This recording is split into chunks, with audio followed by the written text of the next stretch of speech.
कुछ घर में रो रहे हैं तो कोई अस्पताल में अपनों की तलाश में भटक रहा है, तो किसी के शब्द लड़खड़ा रहे हैं। अहमदाबाद में प्लेन हादसा कई लोगों की जिंदगियां ले गया। किसने सोचा था ये उड़ान उनकी आखिरी होगी? किसने सोचा था वो कभी वापस आ ही नहीं पाएंगे? हादसे में जाने वाले तो चले गए, पर अपनों को तड़पता छोड़ गए। ये महिला अपनी बेटी के लिए तड़प रही है। पिता ने बेटी के लिए कई सपने संजोए थे। लोन लेकर उसे लंदन पढ़ने भेजा था, लेकिन वो लंदन तक पहुंच ही नहीं पाई। ये पायल खटीक का परिवार है। सुनिए पिता ने क्या कुछ कहा। हम उसको 10:30 सवा 10 बजे रख के आए थे। 12 बजे घर पे आ गए थे वापस। वहाँ पे कैसे उसको लंदन जाने के लिए कैसे हेल्प हुआ? क्या पैसे की क्या मदद हुई? क्या हुआ सब? पैसे की मदद तो लोन ली थी हमने, बाकी इधर उधर से उछीने करके भेजा थी उसको, बाकी कुछ नहीं था उसमें। अब अहमदाबाद गए तो आपको क्या बच्ची को देखने मिला? क्या हुआ? आपका टेस्ट लिया? क्या अभी हुआ? कुछ नहीं लिया, डीएनए टेस्ट लिया था, कुछ मिला नहीं कुछ। वो भी डीएनए टेस्ट लिया, उसके बाद बोला 72 कलाक बाद दूंगा, इसके बाद कुछ नहीं हुआ। तो कल प्लेन क्रैश हुआ था, उसमें हमारी पायल खटीक भी थी। वो हमारे रिलेटिव के लड़की थी, सुरेश भाई खटीक की पायल खटीक थी। उनको हम सुबह 7:30 बजे सब एयरपोर्ट छोड़ने गए थे। एयरपोर्ट छोड़ने के बाद में 10 साढ़े 10 बजे उनको एंट्री मिली और उन्होंने एक वीडियो कॉल भी आया था 1:10 पर। सही सलामत बैठ गए पप्पा में, उन्होंने भी ऐसा वीडियो कॉल किया और छोड़ के आए। घर वापस हम घर आए तो हमने न्यूज़ पर देखा कि वो प्लेन क्रैश हो चुका है। तो हम सब मिलकर वापस अहमदाबाद गए। 4-5 कलाक वेटिंग करने के बाद हमको सिविल में जाने को मिला। सिविल जाने के बाद हमने हमारे भाई सबका डीएनए टेस्ट लिया और उन्होंने बोला कि 72 कलाक बाद में आपको बॉडी मिलेगी। लेकिन अभी तक हमको कोई लोकल रिस्पॉन्स नहीं मिला है। कोई हमको बॉडी किस तरह से मिलेगी, क्या है क्या नहीं है, हमको कोई रिस्पॉन्स नहीं मिल रहा है, लोकल रिस्पॉन्स। और जो सुरेश भाई है उनकी आर्थिक स्थिति बहुत ख़राब है और वो लोडिंग रिक्शा चला के अपना भरण पोषण करते हैं। और सब कुछ अभी जो पायल खटीक थी उनके ऊपर निर्भर था, वही भरण पोषण करती थी, लोगों को ट्यूशन देती थी बच्चों को, सब कुछ वो करती थी। और उसके एक छोटा लड़का उसका छोटा भाई है, एक छोटी बहन है, मम्मी पापा है और उसके पापा की आर्थिक स्थिति बहुत ख़राब है। और उसको इधर उधर से पैसे लोन लेके इधर उसको उछीना लेके उसको लंदन में बीटॉक करने के लिए भेजा।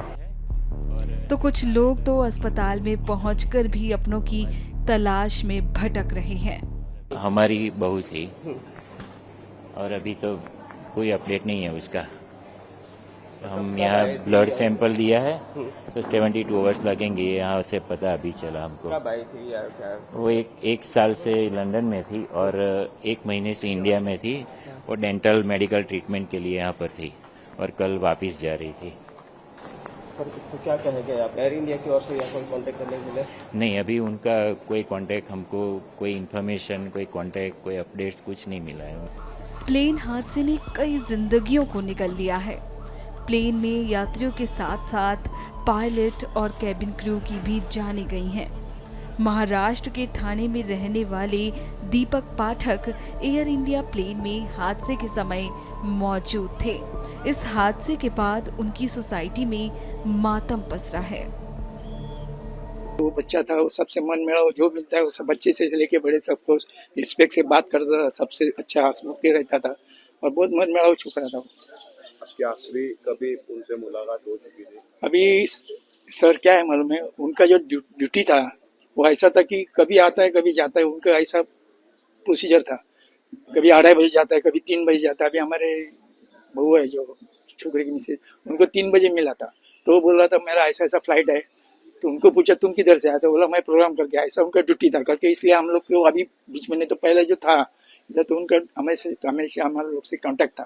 लेकिन अभी उसका ड्यूटी ऐसा लग गया था कि कभी टाइमिंग नहीं उसका, इसके लिए वो रहने के लिए भी घाटकोपर में गए क्योंकि इधर से उनको भारी पे करता था तो उनको उधर से नजदीक गिरता है, इसके लिए वो उधर रहने के लिए गया था। बचपन से आपके साथ खेले हो, आपने उनको कंधे पे घुमाया है, क्या क्या मेमोरीज है? अच्छा, मैं क्या बोल रहा हूँ सर, वो शुरुआत में जब छोटा था तो परेल रेलवे क्वार्टर्स में रहते थे। उसके बाद उनके हम जो रहने के लिए हमारे घर से उनके फैमिली सब इधर रहने के लिए आए और तब से वह हम लोग के साथ मन मेरा सबसे है, समझ में आया कि। और स्कूल वगैरह सब उनका उधर ही हो गया सब।